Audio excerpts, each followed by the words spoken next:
Hello and welcome. This is the story of Brian Cockerill.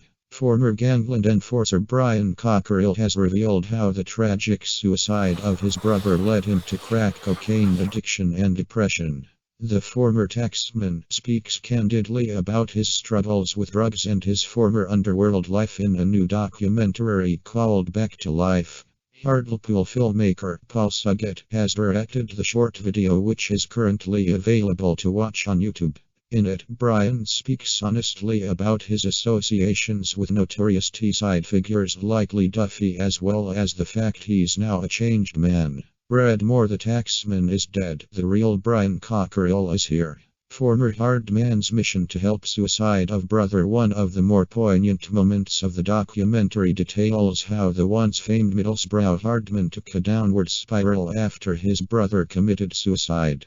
When my brother hanged himself in 2006, it was the worst time. He'd been raped as a child and I didn't know, he says on camera. So I was looking for this bloke, the perpetrator, all the time, and he'd died, the man. But it drove me over the edge, and we were on drugs. Brian Cockerill, he added. I stayed in my bedroom for 6 full months and never went out the bedroom once. I had a toilet in there and a shower, and I never went downstairs for 6 months. He added. I taxed 70,000 from someone and I just sat there and done it in 3 months. I just didn't stop.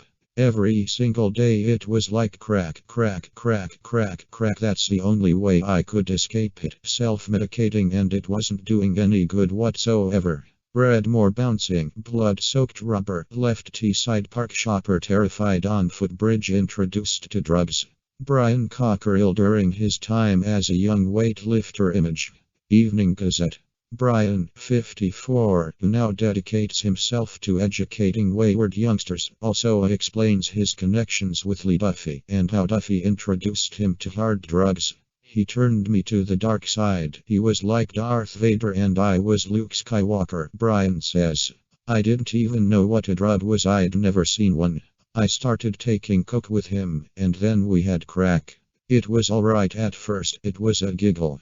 But then, I was getting arrested every other day. Anything that happened in the area I'd get blamed. But after numerous jail terms and dealing with the stress of his criminal activities, the turning point in Brian's life was when his long-term partner left him, which coincided with the death of his dog. I got up one day and I said to myself, you're supposed to be Britain's hardest man. People are saying you're in the top 6 fighters in the world. Get off your and do something. So I got up and thought, right, this is it.